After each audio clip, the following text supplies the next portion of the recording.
श्री शिवाय नमस्तुभ्यं। हाँ मित्रों, आइए आज हम जानने का कोशिश करते हैं गुरु की कृपा और दया में क्या अंतर है। कृपा का मतलब होता है करो और पाओ।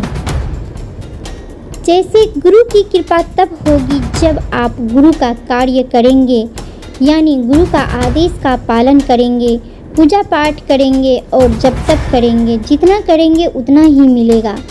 गुरु की दया का मतलब होता है कि हम शिव को गुरु बनाएंगे, उसमें दया याचना मांगना है। गुरु बनाने में 3 सूत्र का पालन करना पड़ता है।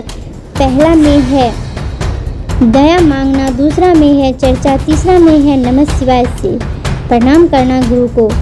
तो पहला में दया है। दया में हम यही मांगेंगे गुरु से, हे शिव आप मेरे गुरु हैं, मैं आपकी शिष्या हूँ, मुझ शिष्या पे दया कीजिए।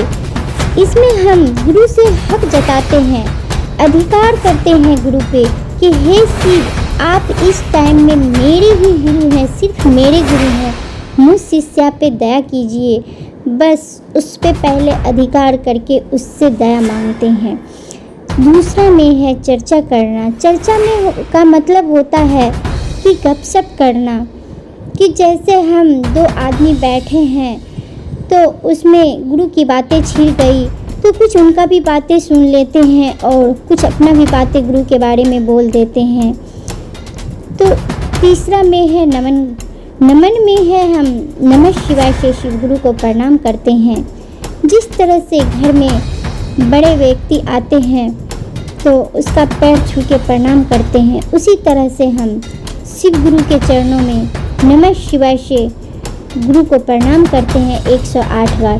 अब हम बताने का कोशिश करते हैं कि 108 बार ही क्यों, 2 बार 4 बार क्यों नहीं, लेकिन 108 बार इसलिए करना ज़रूरी है कि 27 नक्षत्र होते हैं, 4 दिशा होते हैं। इसका गुणनफल आधार से काल बरसता है।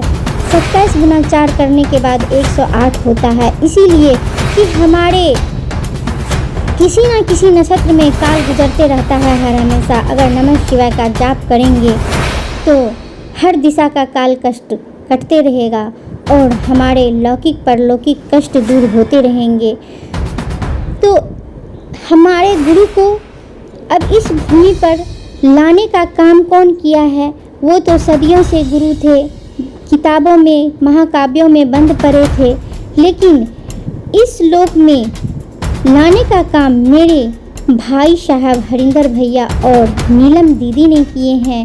उन्होंने शिव गुरु से जुड़े रहने का ये 3 विधा हम लोग को जो दिया है, एक राजमार्ग यानी रास्ता ये बनाए हैं, उस रास्ते पे हम लोग को चलना है। तो मैं इतना ही कहकर अपनी वाणी को गुरु के चरणों में रखती हूँ। जय महादेव, जय महादेव, जय महादेव।